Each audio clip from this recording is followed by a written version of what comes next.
You get to know Dan over the course of the year a little bit. At his prom, he came running up. I was taking a picture of all of his friends, and I looked over behind me, and there was a kid running towards the picture because his friends wanted to get him to get in the picture so that he was able to be in the Instagram page. So I had flashes of him running, getting closer and closer and closer until he gets to the picture. But yeah, the accomplishments of Dan over the course of his high school career have been phenomenal. He's a great student. He's also a great athlete. So that's what I have for him. And we have And a great musician. And a great musician. That's correct. Congratulations. Duly qualified under the standards prescribed by the Southington Public Schools, you hereby awarded the certificate of excellence for class 22 essayists. Congratulations.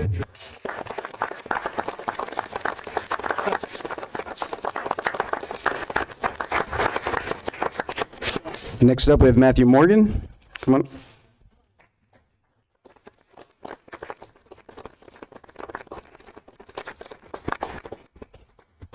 Matthew is another fantastic Southington High School student who has worked hard all year and has accomplished a lot. So thank you, Matt. Okay. And I remember Matt, when he was little. Not as tall as he was. You watched your older brother play volleyball, and now this year, you were on the volleyball team? Yep. Captain, I believe? With Nice. him? Okay, two captains. Congratulations. Matt, having duly qualified under the standards prescribed by the Southington Public Schools, you're hereby awarded the certificate of excellence for the class of 2022 salutatorian. Congratulations.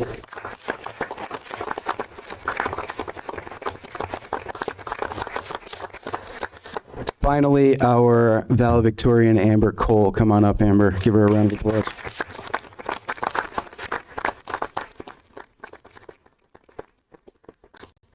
Amber Cole is a fantastic dancer, has been dancing in her entire life and did a fabulous job at speaking at the Unico dinner, and we are eagerly awaiting her valedictorian speech because she said that that's where she's going to give us all of the best information that we need to know. So give Miss Cole a huge round of applause.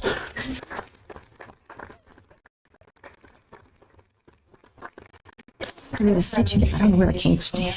Yes, because Well, I knew what it was. they are, everyone is very proud of you and your accomplishments this year. So, having duly qualified under the standards prescribed by the Southington Public Schools, you are hereby awarded the certificate of excellence for class 2022 valedictorian.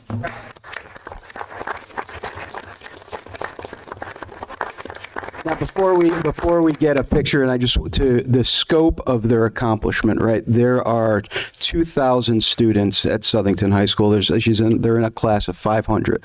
So these are the top 3 students out of, approximately 500 students for their entire course of their entire career at high school. So that is a huge accomplishment. They should be very proud. We should be very proud of them, and we should hope they all come back to Southington, join our community, and work here and help the community grow. So thank you very much. Let's give them a huge round of applause. And I think we're going to take some pictures.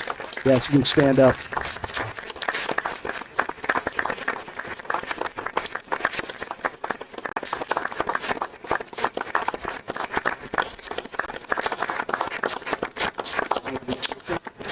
Yeah, can we get a picture with the entire board? Would that work? Sure. Come on down. Or, no, we want to get you in. Yeah, I'll get it. Sure.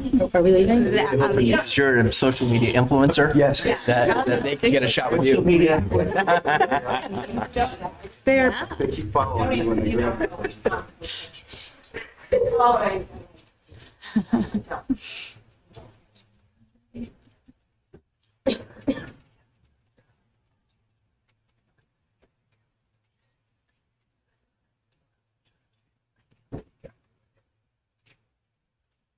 I have to get one of the rhythm.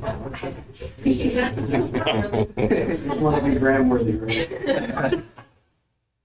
Perfect. You want me to take it with you in it? Perfect. Sure. All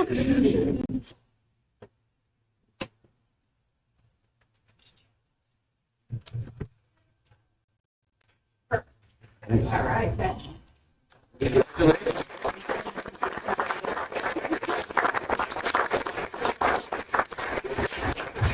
So, please stay, because we have 2 more seats, and then we're going to take over the right.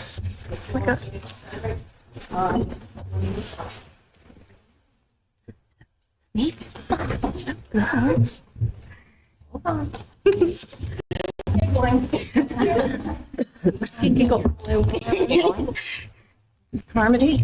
gave it to me. I'm sweating.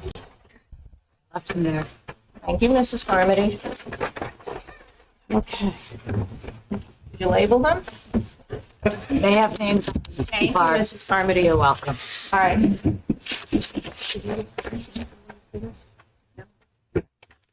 All right, my seniors. Alicia, Ethan, come on over. Oh, my goodness. Come on. Come on. So today is somewhat of a passing of the torch because we have our two senior Board of Ed reps, Ethan and Jaleesa, who will be leaving us, and we have our two new Board of Ed reps that we're going to be introducing shortly that are going to be joining us. I've spent once a month for the entire school year with these two fine students and learned a lot about them. I learned that Ethan is going to be the president of the United States one day, and I've learned that Jaleesa has a personality and a smile like no other. She can be famous on TV. She'd do whatever she wants to do. She's been a joy. They've both been a joy to work with, and they give me a lot of feedback on the school. They give me a lot of feedback on myself and what's going on, and I ask them, and they give it to me. So I just want to say to you, thank you, because being new to a school, being new to a community a year after a pandemic has been somewhat challenging, but it's students like Lisa and Ethan that have made it almost incredible and well worth it. So thank you very much. I think the board has some awards for them. It's a challenge being the Board of Ed rep at our meetings because we want to hear from you and you have not failed us. And we are very grateful. We like to hear what's going on, and you expanded it this year to not only the high school, but what was going on in other schools. And you asked really, really good questions. When it was a tough subject, you asked those questions. And hopefully we got you answers. But you two have done just an outstanding job.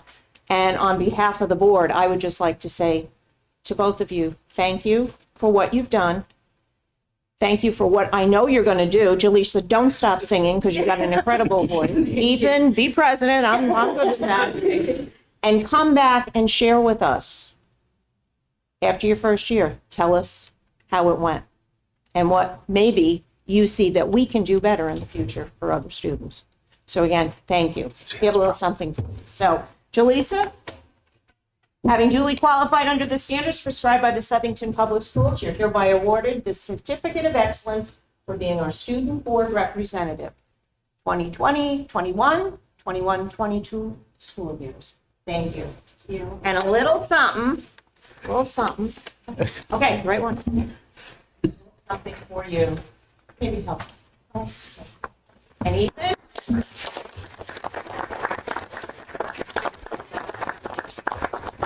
Should I call you Mr. President? Mr. President, having duly qualified under the standards prescribed by the Southington Public School, you're hereby awarded the Certificate of Excellence for being our Student Board Representative for the school year 2021-22. Thank you, Ethan, and a little something for you as well. And you.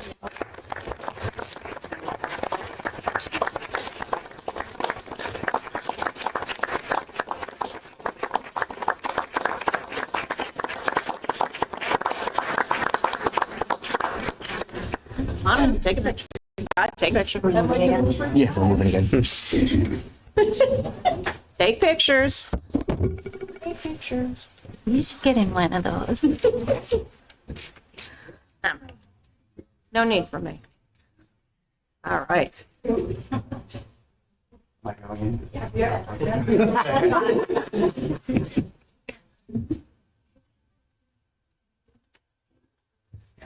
right. And now the last part of your job for tonight, you have some introductions, I believe, to make. Yes, you do. So I'm.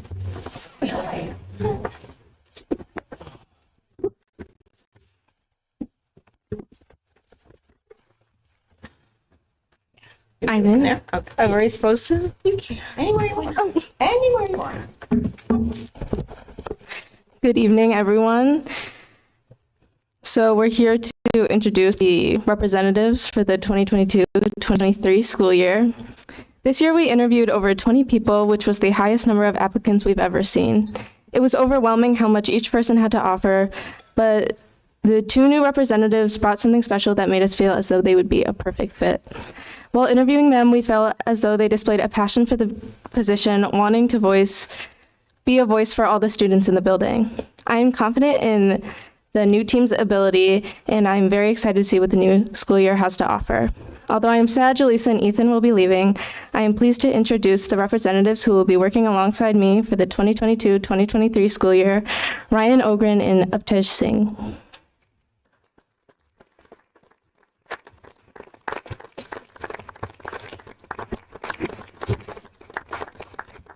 Hello, board. I hope everyone is well. I'd just like to take a moment to introduce myself to you all. My name is Ryan Ogren. I am a current junior in the class of 2023, and I will be a senior starting next fall. I am extraordinarily excited to be the high school's next student representative. I would first like to thank the current representatives and Mr. Krakow for this opportunity. I also want to send my best wishes to Ethan and Jaleesa as they graduate and head off to college in the fall. I like to consider myself an accurate representation of the student body at Southington High School.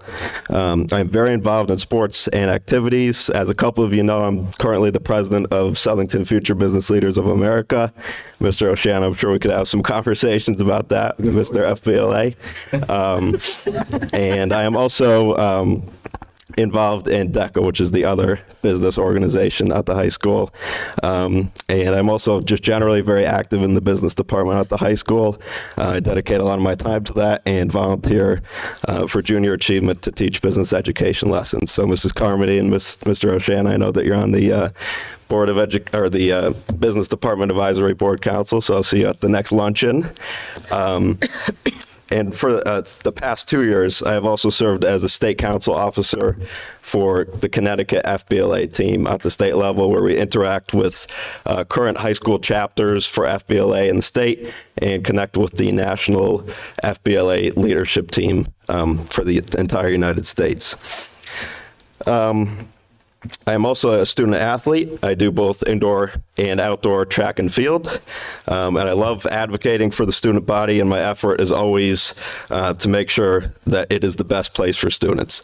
So I just want to say, while our goal is to certainly relay information to, if you ever have any questions from a student perspective or anything like that, I would welcome the opportunity to talk to each and every one of you about that, responding to an email or having a conversation, because I really think that it's important.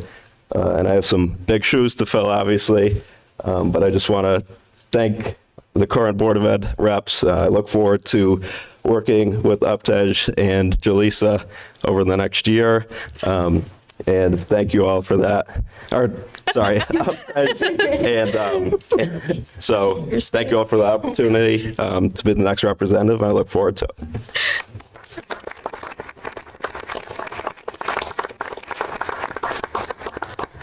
All right, hi, my name is Uptej Singh, and I'm currently a sophomore part of the class 2024. I'm currently involved in robotics, Key Club, Math Club, the District Equity Leadership Team, and I'm also involved in Project Lead the Way and the Student Council Secretary. I'm extremely excited for this position. I'm grateful to Jaleesa and Ethan for this, giving me the opportunity for this. I'm extremely excited, and I think I love every single part of it. I'm also excited to work alongside Ryan and Ange in the upcoming year, and yeah, that's pretty much it. I don't really have anything long prepared, but That's fine. That's fine. Thank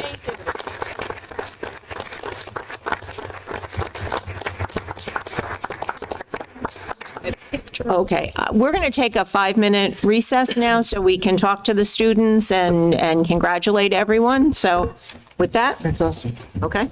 We don't have a single picture. 5 minutes, maybe 10. Let's go. That's what we're doing.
Okay, so we're going to reconvene the meeting.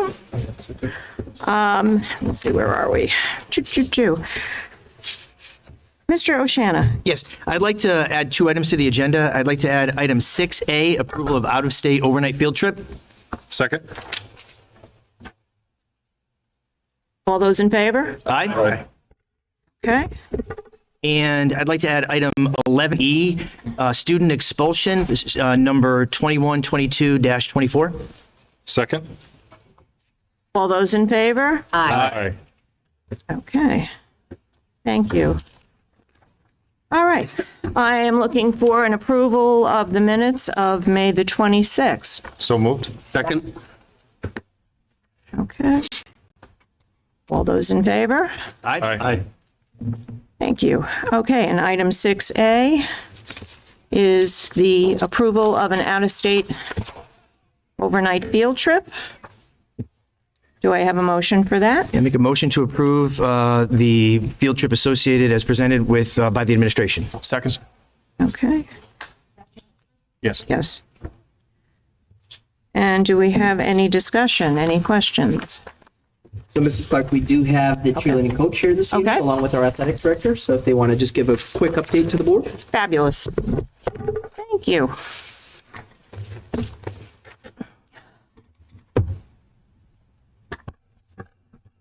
Thank you, Chairperson Clark and Board of Ed members, for your consideration of this out-of-state cheerleading trip of a camp. And I'm going to introduce you to Ashley Clements, who's our cheerleading coach. If you have any questions, she'll be happy to respond. Okay.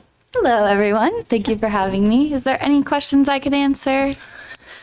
You want to know kind of what it's about? If you could elaborate Yeah, just a little, absolutely. please. So I went through the program from 2009 to 2013. So I know from those years, at least, we went to camp every single summer. I know every year since then they did that. It's typically a 2 to 3 day camp. It's overnight. It rotates whether it's held in Rhode Island. Sometimes they're in Connecticut, which is great. Sometimes in Massachusetts. Essentially, it's an overnight camp. This one is held at the Crown Plaza in Warwick, Rhode Island. It is 3 nights, 4 days. Nice. During that time, they go through different classes of instruction on safety protocols for stunting, tumbling. They learn material for cheers and dances that we use throughout the year. And so that's typically what the itinerary is during those times. And they would stay at the Crown Plaza where the event is held. Okay. Okay. Very nice. Does anyone have any other Just questions? wish you all kinds of luck. Thank you very much. I appreciate that. Sounds wonderful. Okay, well, we have a motion A second. and a second. All those in favor? Aye. Any opposed? Good luck. Thank you. Thank you. Okay. Did you go to the camp? No. Okay, before we start in with the public communications, I just wanted to make the public aware. If you are planning on speaking tonight, there is a computer over there. If you could just put your name and address and what you're going to be speaking about in there before you speak, okay? And you are limited to 5 minutes for each speaker. All right, so communications from our student board representatives. Good evening again. Today we're going to begin with the sports report. So the SHS Blue Knights softball team defends its Class LL title in the CIAC Class LL Championship game versus Bristol Central tomorrow night at 7 p.m. at DeLuca Field in Stratford. If Blue Knights softball wins the state championship, it will be their 3rd consecutive title dating back to 2019 and their 20th overall state championship in the program's history, a new national record. Also, the Blue Knights baseball program is looking to win its first CIAC state championship since 1999 when the team meets Fairfield Ward Saturday at noon at Palmer Field in Middletown. Electronic ticketing only is acceptable for admission to the championship games and are available via the GoFan app or on the CIAC.org website via the GoFan app. Tickets are redeemed on site at the admission gate on your mobile device. Any questions or for assistance, please contact Southington Athletics office at the high school. Go Blue Knights this weekend in the state championship games. Before we get into the report about our seniors, I have a quick update from the Drama Club and Kennedy Middle School. As I promised last meeting, I have come back with results from the Halo Theater Awards. We would like to congratulate Tim Nivison on winning the Student Director Award, Asia Aloma on winning Best Performance by a Supporting Actress in a Play, and Eva Bildo on winning Best Performance by a Leading Actress in a Musical. From Kennedy, once again, Kennedy Middle School has become the recipient of the statewide Veterans Recognition Program Award for 2022. On behalf of the Commissioner of Education and the Commissioner of the Department of Veteran Affairs, Stephen Armstrong shall present a plaque on June 10th to the school. Social Studies teacher Amy Perry, who spearheaded this year's efforts to recognize and assist our veterans, shall receive the award on behalf of the school.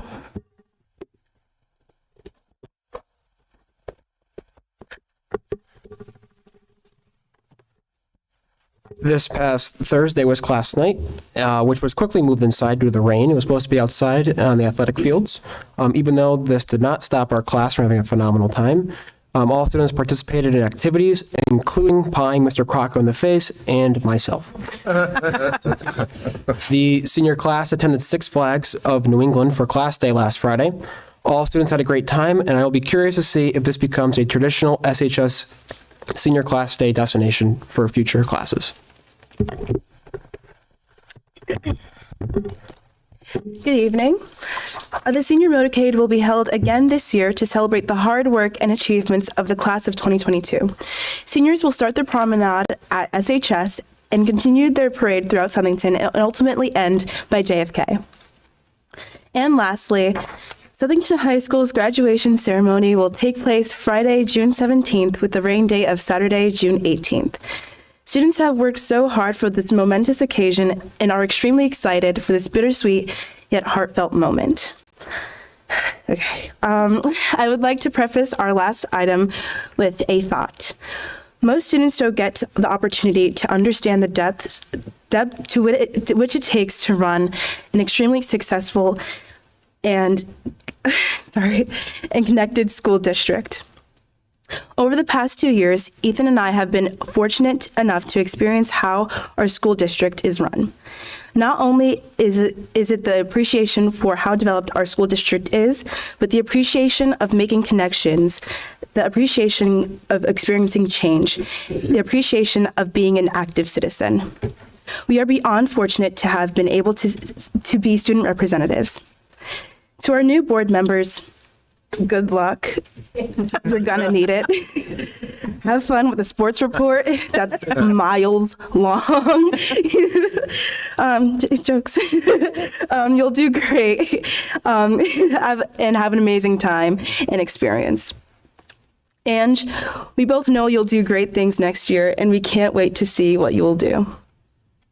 I want to thank all of the board members presently here. Thank you for all of your unconditional goodwill, support, compassion, and commitment. The time we have spent together has been unforgettable, and we would be remiss if we did not thank you. Meeting after meeting, our time here has been invaluable. It's hard to put into words what our time here has meant. If we could focus on one word, it would be gratitude. Gratitude is a quality of being thankful, readiness to show appreciation for and to return kindness. Throughout this year, we can definitely say that we have shown gratitude, and I have received it back from all of you. Thank you so much. Thank you. Thank you.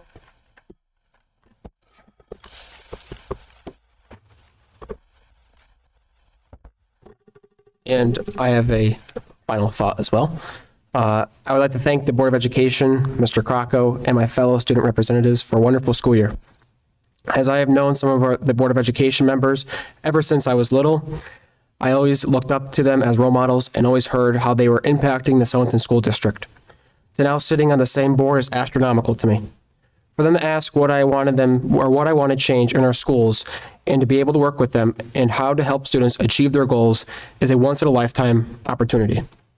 As I plan on majoring in political science next year, this opportunity has shedded a new spotlight on what my possible future may look like. Some people tell me I'm crazy, while others wish me luck in this rigorous career path. On another note, I will definitely come back to listen in on upcoming changes to our school system and, of course, to say hello. I wish Ange, Ryan, and Uptej good luck. As Jaleesa said, you're going to need it. I can't wait to see what they bring to Southington High School, and goodbye.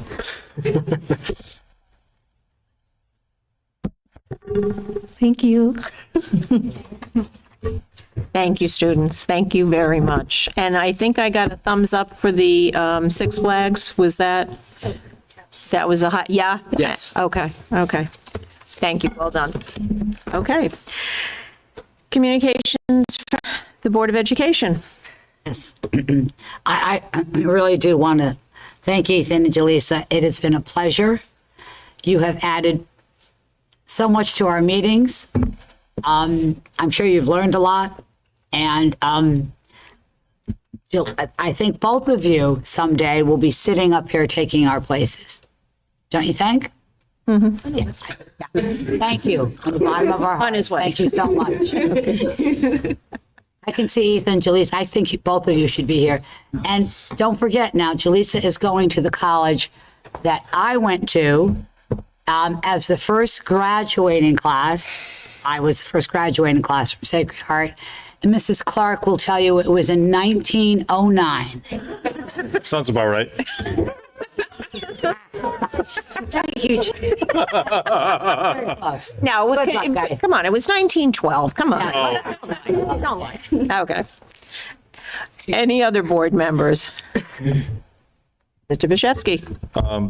Ethan and Jalissa, best of luck to you.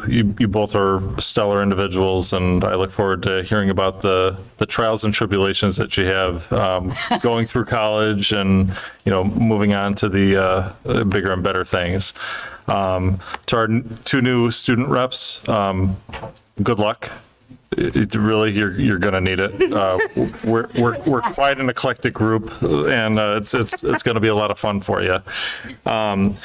A couple of thoughts that I had after the celebration today, as well as talking with students as we're sort of winding down the year, is we don't get students like our two representatives and the three students that were just here, as well as the different athletes that come through that we celebrate and everything else by accident. 100% school is a very important part of it, and it's the crown jewel of Southington, but it's also because of dedicated parents. I say it time and time again, the most important teacher, good, bad, or indifferent in a child's life is their parents, is their family. And I think in Southington, we do a pretty damn good job of, really providing the resources to help achieve those goals. So, again, it doesn't come without a price. And, whether it's monetary or the hard work that goes involved or is involved in getting there, it's a lot of hard work. There's a lot of inconvenience. And, I'm really proud of what this board does. I'm really proud of the students, this graduating class of 2022. And, kick ass, give them hell out there. Mr. Bishevsky. Okay. Anyone else? Any other board members? Okay. Communication from the administration. Thank you, Mrs. Clark. Typical as this time of year arrives, it's like being in a pressure cooker. There's limited amount of time left to accomplish a lot of tasks, but we're gearing up for the end of the year. I will, as I said to all of you, I'll send you the details regarding attendance at graduation, so please be sure to check your inboxes so you have all the information ranging from parking to arrival times to the procession. For those of you who have not had the opportunity to participate in the ceremony, it is a highlight of being a Board of Education member. You volunteer a lot of time behind the scenes, beyond these meetings that a lot of people are unaware of, and I think that is one token of appreciation that you get to enjoy being part of that ceremony. So we look forward to that. And in addition to that, unlike I think years past, as you all are aware, because of some of the unaffiliated, or should I say unencumbered expenses that we've had, there are a lot of projects that are going to be, undergoing this summer. And so we look forward to giving you an update in August on what's been accomplished by Mr. Romano and his team relative to our facilities and some of the projects that we have planned.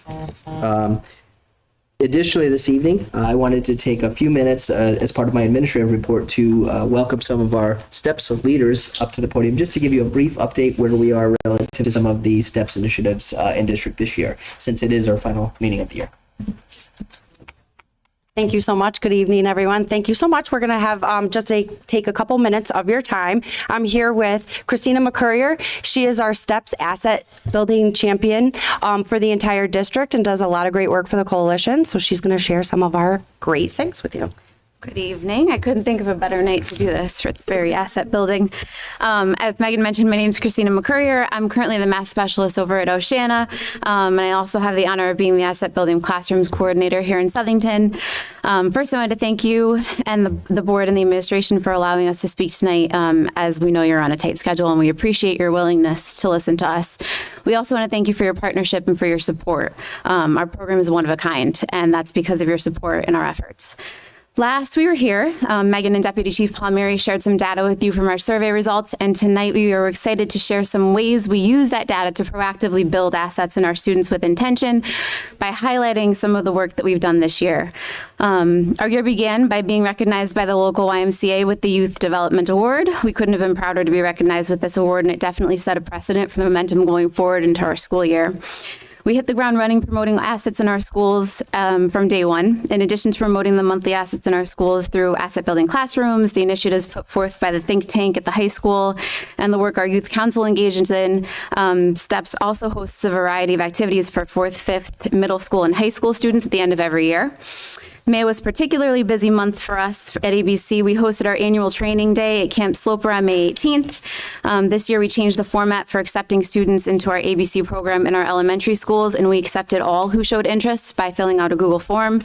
Due to this, our afternoon elementary training grew from around 80 students in past years to over 200 elementary students this year. 50 students also attended in middle and high schools for our morning training.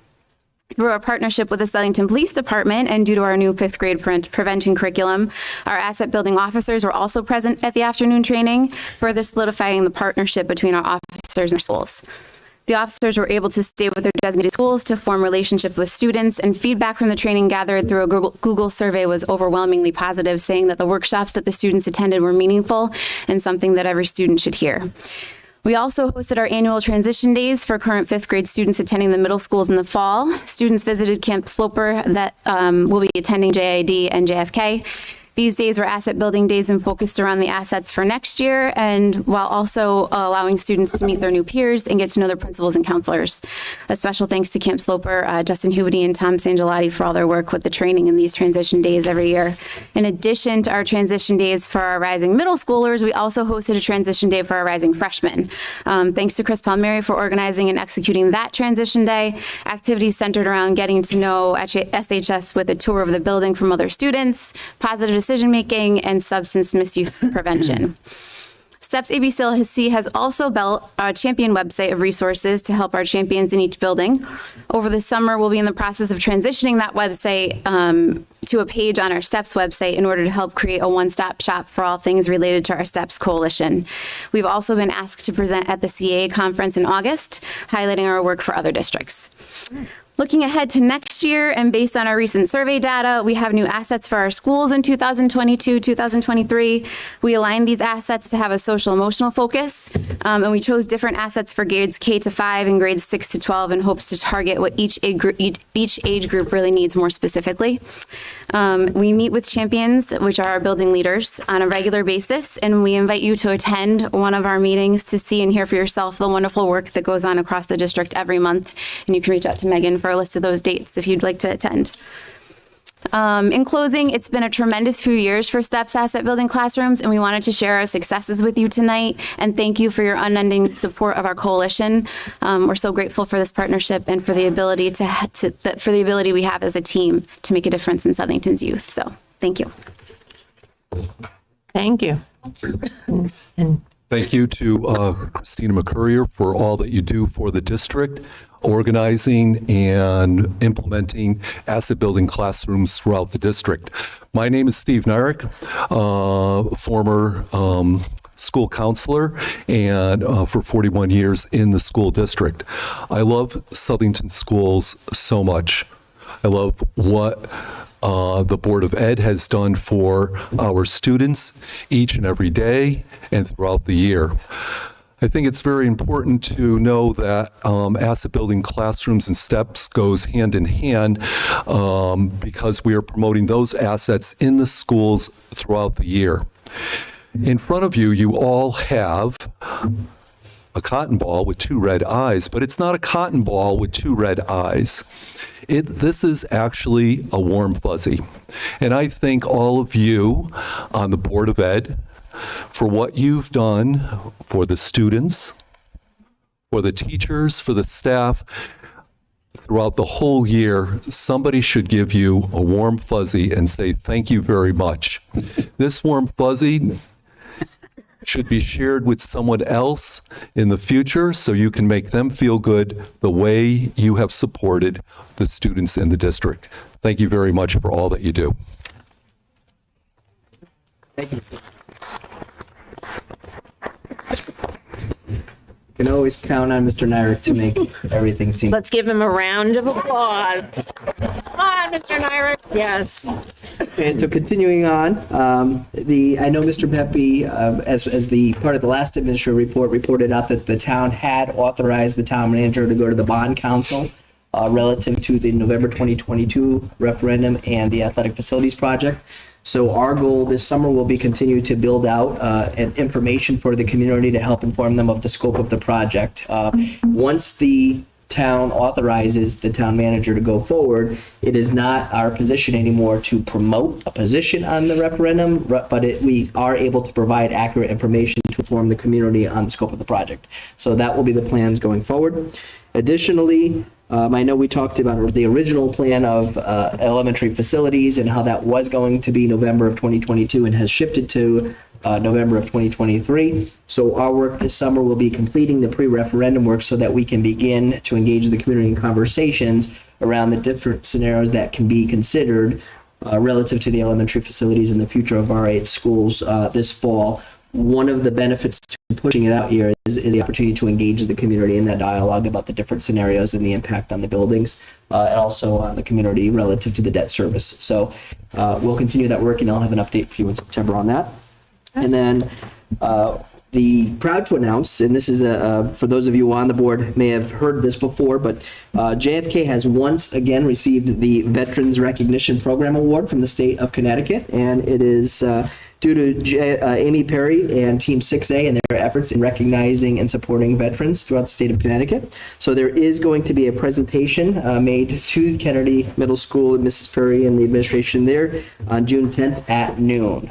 So if anybody's around, June 10th at noon, it's a nice little celebration that they have. A ceremony. It's brief and somewhat informal. We do it in the lobby of the school, and then they get the plaque that they will display proudly in the main lobby there. Usually lasts, from my experience, about 15 to 20 minutes. And then I want to just apprise the board, as you're aware, as well as the baseball team progresses through the baseball tournament, certainly they are carrying a heavy heart. You know, we understand with the passing of Coach Limbo last Saturday that he's had a tremendous impact on those players in their lives. And with that said, Mr. Risser and I have had conversations, and we would like to invite all of you, and we are inviting the baseball community in Southington to a Celebration of Life memorial program for Coach Limbo. Sunday, June 12th at 5 p.m. on the Southington High School varsity baseball field. So anyone who's available and would like to attend that, you are welcome to do so. And that is my report for this evening. Thank you. Thank you. Any questions? What was that time again? It is 5 o'clock Sunday, June 12th on the varsity baseball field. And could you please give my apologies to Mrs. Perry? I would love to be there tomorrow, but I am graduating my little people right at that time, so I won't be able to be there. Okay. Any other questions for the administration? Okay, moving along, communications from the public. Richard Cooper, 79 Barbara Lane. So I'm here tonight because I worry about the state of education in Southington, primarily due to some members of this Board of Education. Education is the key to happiness, and I worry that this institution sometimes promotes outdated paradigms of thought, which are detrimental to education and happiness. I worry that we are not always preparing students for the 21st century. I won't give a lecture on and go too much into it, but times have changed since the Cold War. It is a false dichotomy to say that there are only two types of people, academic and non-academics, smart people and non-smart people. This is a consequence of this is a consequence, I think, of toxic standardized testing, and I think that leads to brilliance being completely ignored, even mocked. There's a great emphasis on convergent thinking, and this is universal. It's not just Southington, and I think that's great. Convergent thinking is very important. However, divergent thinking seems to be ridiculed, but it should be celebrated and fostered. There are many different ways to see the world. We all have our unique perspectives, and that should be welcomed because there are numerous ways to do things that you think that there's only one way to do. Independent accomplishments, I think, are extremely important, and I'm glad that you guys all made the effort to celebrate the independent accomplishments that Southington High School students have made. That's excellent. But students also need to know how important it is for them to be able, and also why it's so important for them to be able to implement their natural talents in the real world. Math and science, incredibly important, but I think we all know that most people don't grow up to make a living in doing algebra or whatever they learned in chemistry. So students also need to know and learn about how to be a good citizen, why it's important to be a good citizen, and how to use their powers for good. After all, what's the point in being the smartest person in a room if you're also the meanest person there, a bully who just puts people down all the time? By the way, not who I want to be, so I do apologize if I've ever been a bully to any of you. Sincerely. We should embrace diversity and recognize that everyone has something to contribute to their town. Every student has something to contribute to their school. Thanks for your time. That's it. Thank you, Mr. Cooper. Okay. Anyone else in the public wish to speak? No. Hearing none. Committee reports, policy and personnel. Thank you, Madam Chair. The Policy and Personnel Committee met on June 2nd to review an opportunity to reorganize and memorialize job descriptions evolved into the two recommendations that are before you tonight. First is titled Pre-Kindergarten Facilitator. It's currently held by a staff member. All the responsibilities have morphed over the years. The description for consideration better reflects the associated responsibilities. Noted is the removal of oversight for 10 to 15 out-of-district placements. This led to the second position for consideration titled Out-of-District PPT Facilitator Stipend. This position assumes responsibility for the 10 to 15 out-of-district placements referenced above, plus an additional 63 cases which are currently divided amongst the special education coordinators. A time study yielded that the associated hours for the 63 coordinator-led cases equals approximately 320 hours. As the out-of-district PPT facilitator stipend is written, this person will take responsibility for all out-of-district placements as well as continue all staff supervisory responsibilities of the department of the Southington High School. The SHIP provides consistency of practice for all out-of-district placements while allowing the special education coordinators to focus their respective attention on the in-district cases. The committee members unanimously approved both descriptions to go to the full board for you tonight. Any questions? Yeah, if I could, the out-of-district PPT facilitator, was that the director of pupil services was doing that before? Who was? No, always had that. Had that? Yeah. Okay. That was there's been multiple people, and there was another person for 1 year this year. Okay. But no, not this. No. Okay. Okay. All right. Thank you. Anyone else have any questions? Okay. Thank you. Next on our agenda is the personnel report. Do I have a motion? Move to approve. Second. All those in favor? Aye.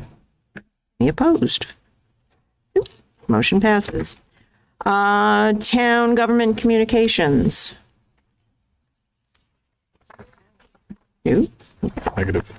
Moving right along. Then I'm going to be looking back to Mr. Williams. Move that the Board of Education approves policy 41, 18.7, revision as recommended by the Policy and Personnel Committee. Second.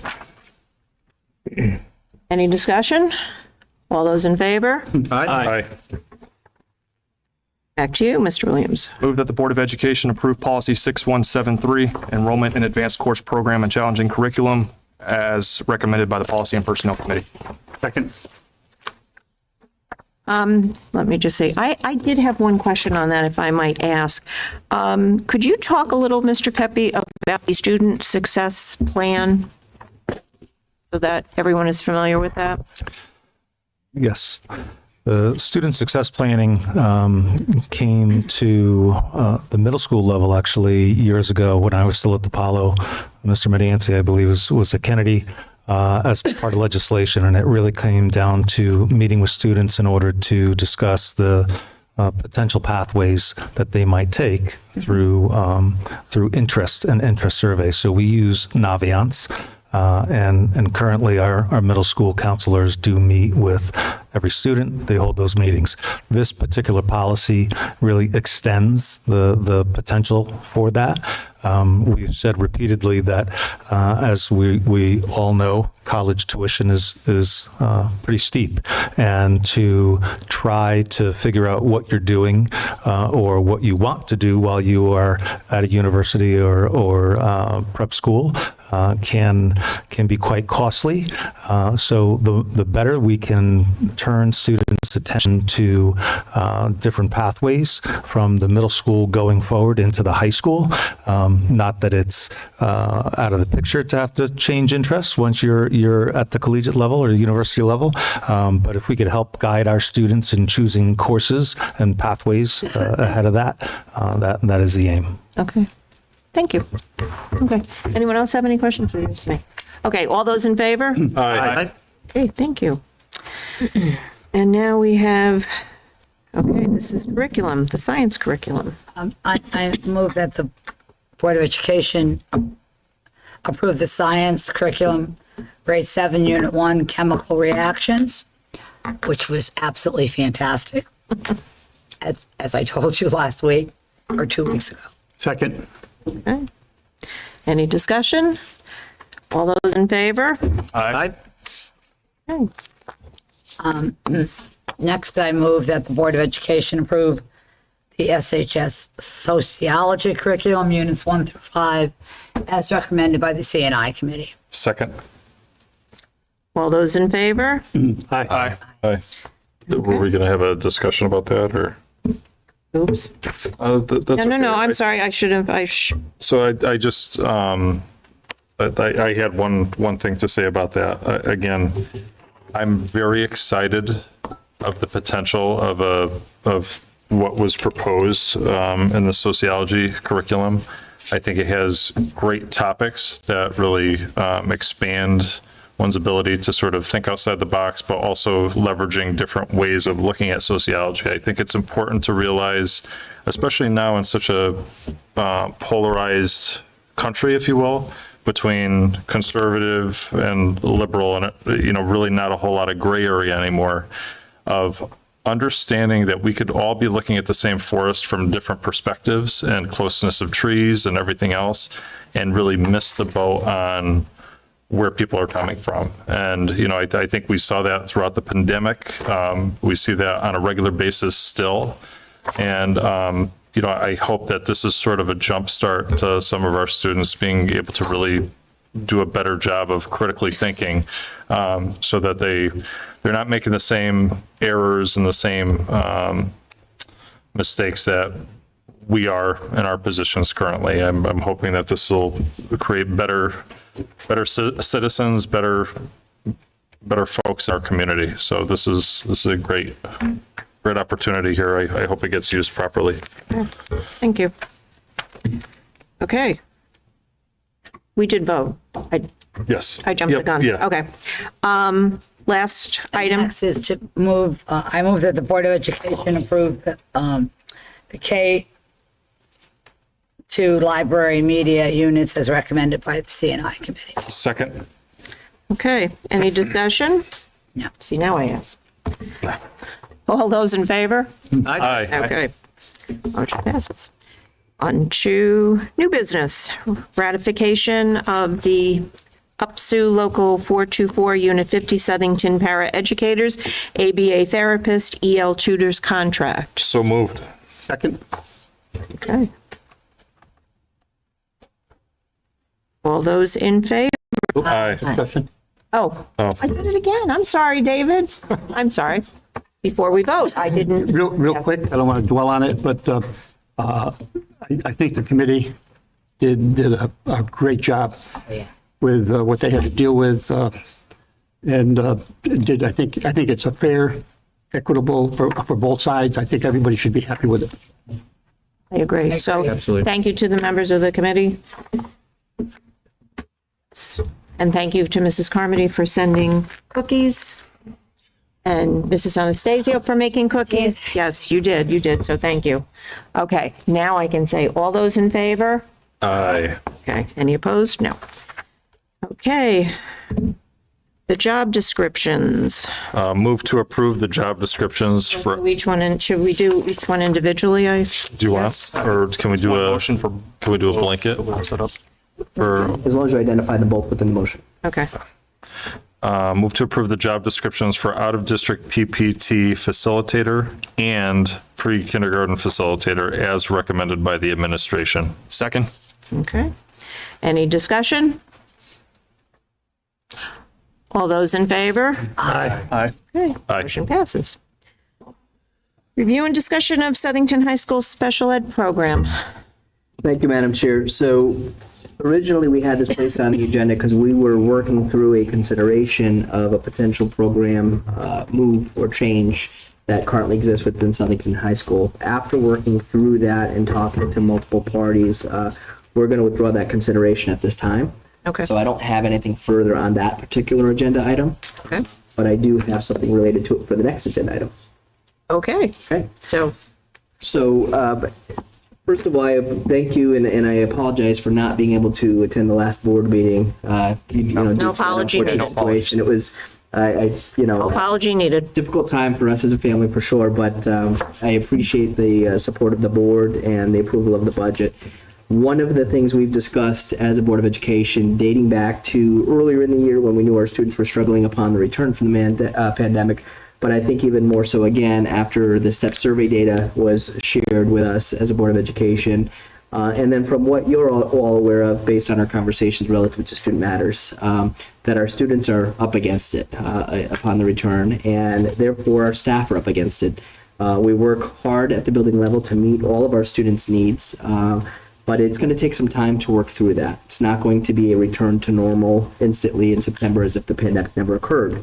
With that said, and I've shared with all of you, we've tracked DCF referrals, 211 calls, suspensions and expulsions, disciplinary referrals, and other types of mental health needs relative to our student population. Again, some of you that you're aware of that I won't go into detail with. With that being said, my request to the board this evening comes from a place of timeliness, if you will. Given that we will not be having the board meeting on June 23rd, my worry if we don't go forward with and post for some student support positions until August, we will lose out on the opportunity to hire highly qualified staff to other districts that will be posting and hiring throughout the summer.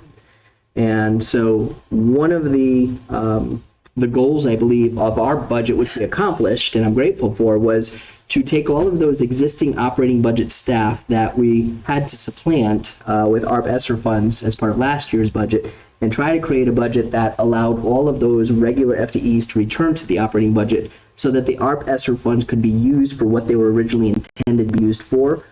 One of those, which is part of the application and approval process by the state, is mental health and student support staff for our students. So my request this evening, in working with Mr. Pepe and Mrs. Cavallaro, building administrators and special ed coordinators, is what mental health staff do we feel would adequately staff us and round out our staffing needs across the levels for the start of the 22-23 year. And that would be my request to all of you this evening. And with your approval, we will be able to go ahead and post and hire through the summer for those positions. With that said, these will not be positions that we need to fund from the operating budget, because we will be able to use the ARP ESSER funds. And I'm also very confident, although I won't guarantee anything because I just don't know how the state always operates, but I'm fairly confident, and you've read a lot about it, that this past legislative session targeted mental health needs of students, and that there is funding coming to local communities to address that. So I'm in my conversations with the Commissioner of Education, we've been assured that there's going to be a level of funding, but they haven't talked about how they're going to divvy that up. My worry again is if we find out how much funding we're getting or how to apply the funding until August, we will once again be behind the hiring 8 ball and lose out on several highly qualified staff in what is certainly a shortage area. You know, mental health staff is a shortage area across school systems right now and communities beyond. So in talking with Mrs. Cavallaro, the request this evening would be for the board to consider the posting and hiring of 3 social workers, 1 school psychologist, 2 board certified behavior analysts, 1 special education teacher, and 1 program behaviorist. Now, I want to give a caveat to the program behaviorist, and that is a position that does not currently exist. But it is a position that we would develop the job description and would not hire that person until the job description was reviewed and approved by all of you. And we do believe we can fill that one in August because it will be unique to that program, which is the CLP program at the high school. So with that said, if we have questions, I certainly am willing to, between myself, Mr. Pepe, and Mrs. Cavallaro, answer any questions you might have. And we can certainly apprise the board in August on where we stand with those FTEs and if we've been able to fill them or not. I would move to approve the posting and hiring of the following student support staff as recommended by the superintendent using the ARP ESSER funds for the 22-23 school year, and the listing of the students as requested by the superintendent. I'll second that. Much needed. Discussion. Yeah, discussion. I'd like to ask a question. So just out of curiosity, and again, like just nuance, right? What's the benefit of hiring these particular staff members over, say, like a behavioral health APRN or, you know, things of that nature? Because again, like I understand the value of a school psychologist, that type of thing, but more of like maybe the mental, but the health part, you know, as far as something that could potentially help kids and, you know, maybe swing to different abilities in the district. Sure. So what we've requested really is a range of mental health professionals that serve different functions. Right. The benefit is the on-site, when needed, presence within the buildings. We've had situations in the past where we've contracted with outside clinical agencies and you're given set times and days of the week and whatnot, but you can't always project when a student may be in crisis, or when a crisis may occur, when a de-escalation may be needed, when a student becomes dysregulated. And so these folks are trained to do that in an educational setting. They can provide on-site counseling, which also assists us with relative to the educational counseling that students need versus the clinical level counseling. We try to avoid clinical level counseling in school because especially for students maybe who have experienced trauma, you don't want to necessarily delve into that trauma and then return them to class directly after a very difficult conversation or experience that they've relived. And so this staff is more geared towards, you know, success in an educational setting and trained for that. We have, amongst the array of staff that we've requested, we have several of these staff in buildings, but they're split between buildings. So you may have a student that's in crisis and is on a behavior plan that maybe part of that plan is a daily check-in at certain times with one of the student support services staff. And they develop a relationship with that staff member, which makes it a lot easier for that staff member to help that child access their coping mechanisms, become regulated when they are dysregulated. And the challenge we have is, well, that staff member's not here today because they go to school X on Wednesdays. And so what we're trying to do is round out our student support service staff so there's a level of consistency across the buildings so that when students need to access those services, they're there. I don't think we could afford to round out across 12 buildings that level of clinical service or health, APRN especially, to be accessed on a consistent basis when needed without projecting when that might occur. So that's kind of the if you will, the rationale behind this request. Okay. Again, and I'm not doubting what you're presenting is something that we need. It's just more of like, again, a high school student is going through not only the psychological component, but I mean, there is a lot of other like health and. So we do have 3 registered nurses at the high school, and the district also has a district medical advisor. We have a doctor on contract that we can consult with if needed. That's something we've always had, and so that's something that we have accessed when we have students that reach that point of need, particularly at the high school. And it's not to say that we don't use any outside contracted services. One of the things I had shared with all of you as part of my goals this year is we developed a behavioral consult team. So in addition to tracking the metrics relative to some of the at-risk and mental health needs of our students, that behavioral consult team also serves as a clinical model where we are contracting with Connecticut Behavioral Health and a licensed clinical psychologist who's consulting with the district leadership around complex cases that might occur at the building level.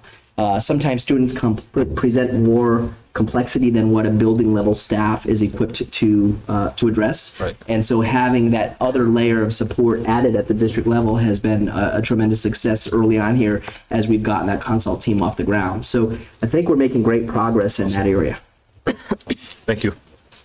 Anyone else? Yep. If I may. Yep. I guess parlaying off that excellent explanation, I'm going to focus specifically on the social workers. Your recommendation is for 3 social workers. I guess my first question in that area is, do we have social workers currently on staff? If so, how many and where are they positioned within the school system? Sure, we do have social workers on staff, and what this is this augments and rounds out the staffing assignments of the social workers across the buildings. And so I know, to speak offhand, I know we have a full-time social worker at each of the middle schools, 1 at the Karen Smith Academy, 2 or I believe 3 currently at the high school, and then there's the part-time social workers who split services across middle schools. So there's not one full-time, elementary, not a full-time allocated to each elementary school. So that's part of the ad, is to try and round out the services at the elementary level. Gotcha. Okay. From your position or your standpoint, what's the social worker's role within the school system and the district? So really to support our students, first and foremost within the building on a daily basis, but also to try and connect families to access when there may be need. So whether that's, there's survival needs of students. So sometimes students have the basic necessities that aren't being met, whether that's food, shelter, clothing, and whatnot. The social worker acts as a liaison to the community resources that are available for families. Additionally, the social workers pay home visits when needed to homes to help understand what a child may be experiencing and how the district or community agencies may be of assistance. And then lastly, they help kids, certainly in a social realm, relative to things like divorce or family loss. They might run, lunch bunches where students have shared and common experiences where they can help them process those experiences in a school setting in a safe and informal way. Okay. Yes, Mrs. Carmen. I am so for this. What children and families are going through, it is definitely what our all school systems need. And so I'm very pleased that we are doing this. Very, very important. A lot going on in all their lives. So thank you. Mr. Shanna. Yeah, thank you. I think we all understand the importance of the mental health of our students, and I think it's finally fortunate that we're able to use the funds for what they were meant to be used for, and getting out there and getting these people into the district that we should have maybe had an opportunity to do last year, but we couldn't. And the sooner they get in, the better. I think we would be negligent not to be spending more time on mental health. We all see it. We get emails when there are issues. We don't get the details. We just get an issue that there is an issue. I'm sure that's just the tip of the iceberg. We see probably a minimal number of things that you folks are seeing and that the building administrators are seeing. And to be able to have some resources that are committed to each of the schools is critical. If we didn't do that, I think we shouldn't be here. If we weren't willing to put that out there, I mean, you see some of these other districts that are fighting over, should we have this care? Should we not have this care? I'm just thankful, and I'm thankful that you guys have done the work with the administrators to find out what they needed so that we can man our students, man the schools with what our students need. Thank you. Anyone else? Mr. Darrenowski. You beat me to the punch again, Zay. I was going to say the exact same thing. It's refreshing to see that, we're not forced to use extra money for normal budget items. Yep. And this is what it was intended for. I wish we could have done more, last year, and we wouldn't be having all these emails that we have coming in. It seemed almost like daily of crisis, at the different schools. So I hope this helps remedy that situation. We can, deal with the kids that need help and the families also. And I think we're hopefully heading in the right direction. Dave, nothing's perfect, right? But not doing anything in this particular example is wrong. Not doing anything in any particular example is wrong. You've got to take some sort of action. You've got to do something to make things better. Is it perfect? Is it going to solve the world's problems? No. No, but if it could solve the problem for one student, if it creates one situation that takes it from what it could have been to what it thankfully could be, and then I think it's well worth it. God bless it. It's well worth it. I'm just going to, I agree with everything that everyone has said. Here's my concern, and I'm thinking of Mr. Darrenowski right now. So for this year, we have the ARP ESSER funds. We have a commitment from the State Department of Education saying that they're going to continue the funding in the 23-24 school year. In the 23-24 or 22-23? Well, 22-23, we're using ARP ESSER, correct? So 23-24, what happens? I think we have to cross that bridge when we get there. Okay. But with that said, based on my current projections with ARP ESSER and the fact that we were able to get all of our staff back into the operating ranges, or not 6 like we thought, there's a little bit of alignment with what my request was. I do think we may be able to extend the ARP ESSER funding if needed for beyond 2 years, 23, 24. And I would be shocked at that point if there's been no indication from the state of any level of assistance relative to that legislation that just passed targeting mental health. We don't have a commitment in writing from them of how much or what the parameters are going to be. I did ask, Mr. Pepe was with me when we went to the legislative update at the Capitol. They were presenting, and that was one of the items that was presented, that there would be funding coming towards school districts relative to mental health funding. And I said, so are there going to be parameters with that funding? Are there going to be any ties associated? So for instance, I'll just throw out a for instance, if they give you a certain level of funding and you hire mental health staff with it, is there an obligation of the district to maintain that level of mental health staff once the funding goes away? Like, is that a condition of taking that funding? Because if that were, then I think we'd have to think very seriously about that, because that's not a position to put her in.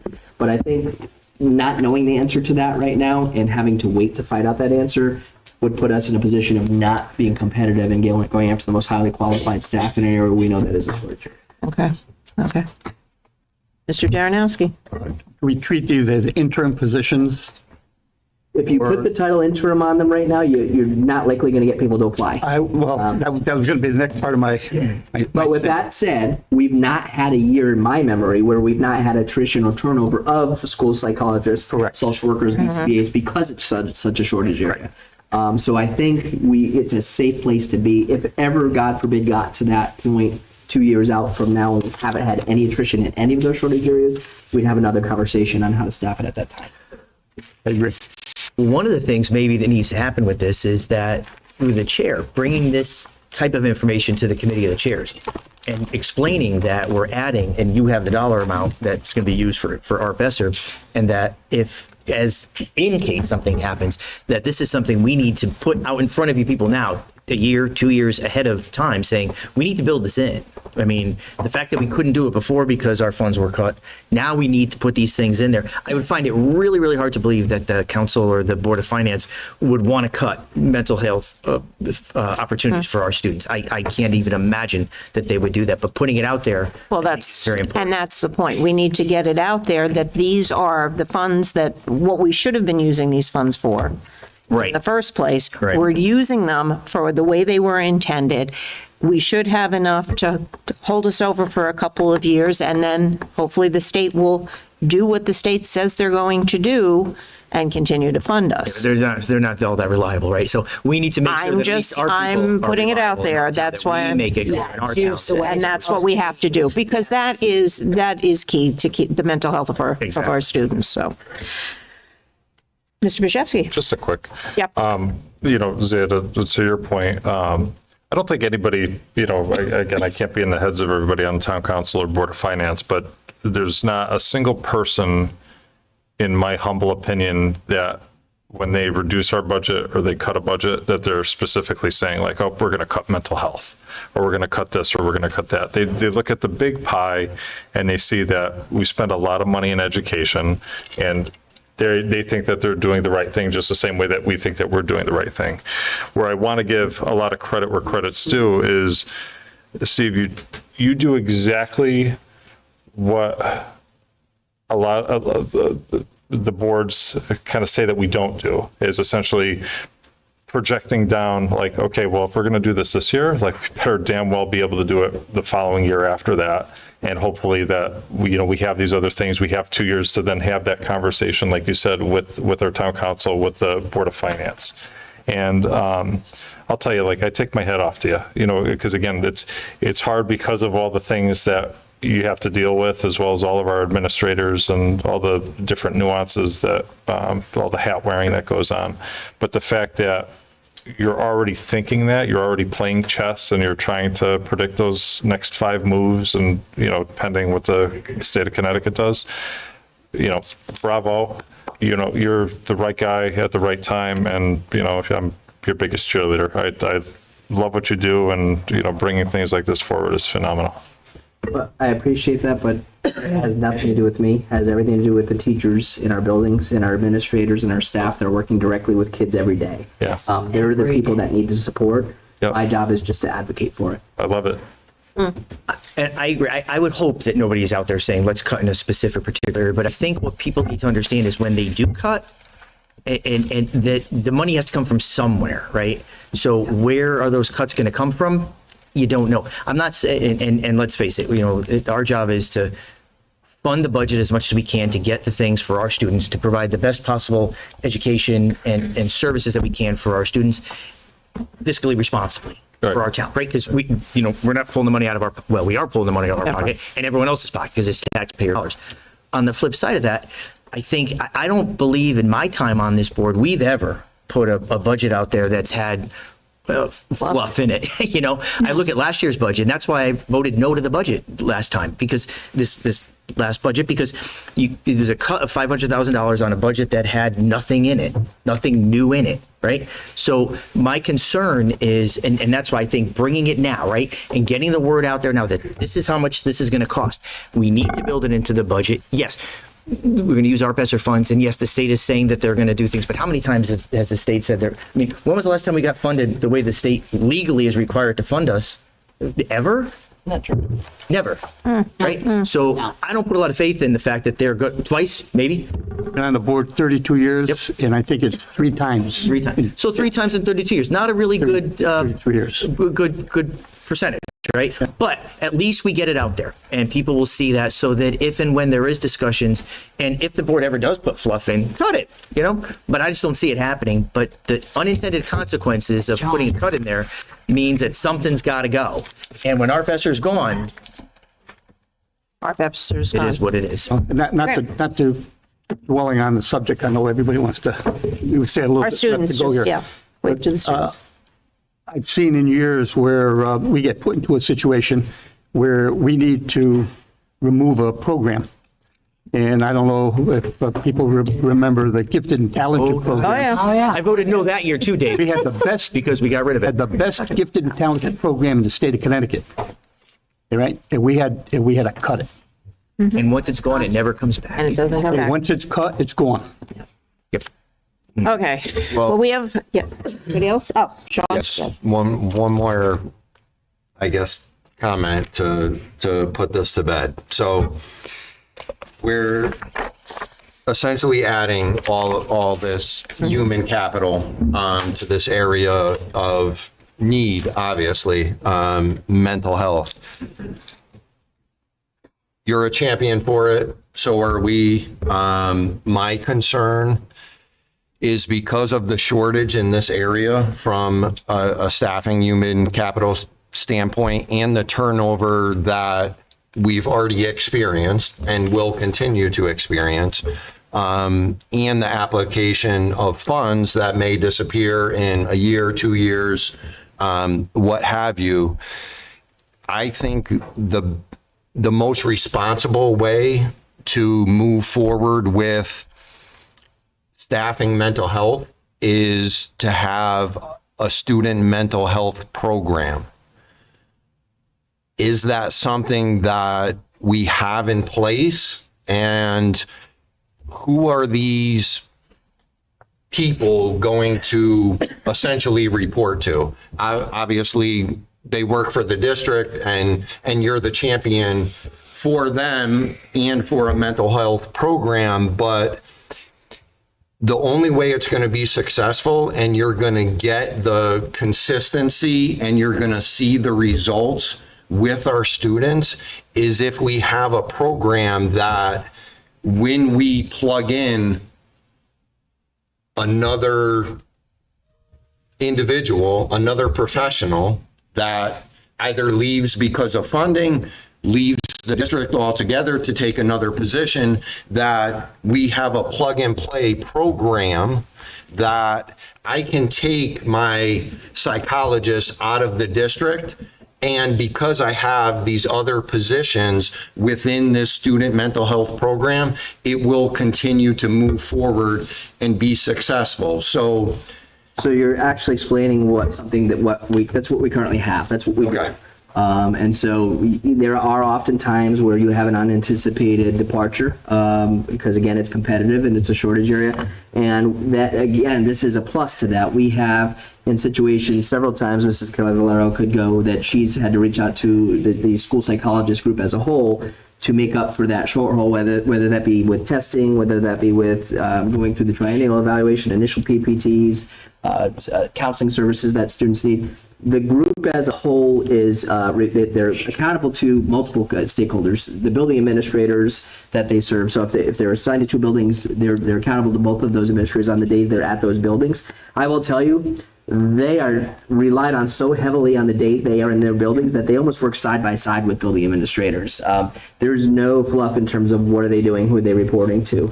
In addition to that, they work regularly with Mrs. Cavallaro as the Director of Pupil Services and the special ed coordinators, and looking at caseload staffing needs, and best practice and protocols as well. We've brought in trainers around trauma-based instruction, and different mental health services that they can provide at the educational level. So what you're explaining is actually what we currently do. Okay. And my concern is I just want to make sure that while we have the availability of these ESSER funds, that if there's a need to create, design, reinforce, expand a student mental health program, that we do that now and not wait. I could go back probably with several of you the last few budgets. We've been expanding some of our the programs, especially. So we call it, our term is the Continuum of Services, is what you're talking about relative to a mental health program. So there are different student needs. Sometimes students' needs that are related to physical disabilities, intellectual disabilities, or social emotional needs. And within our Continuum of Services, all of those students are PPT'd through they develop what's called an IEP, which is individualized education plan. But through the PPT process, they are assigned to these staff members, and these staff members report out on their progress to both the families and the administration annually or triannually, depending on when the meeting occurs. Okay, thank you. Good point, though, Sean. You're right. We need to. But I'll say a perfect example of, again, He's right. He's right.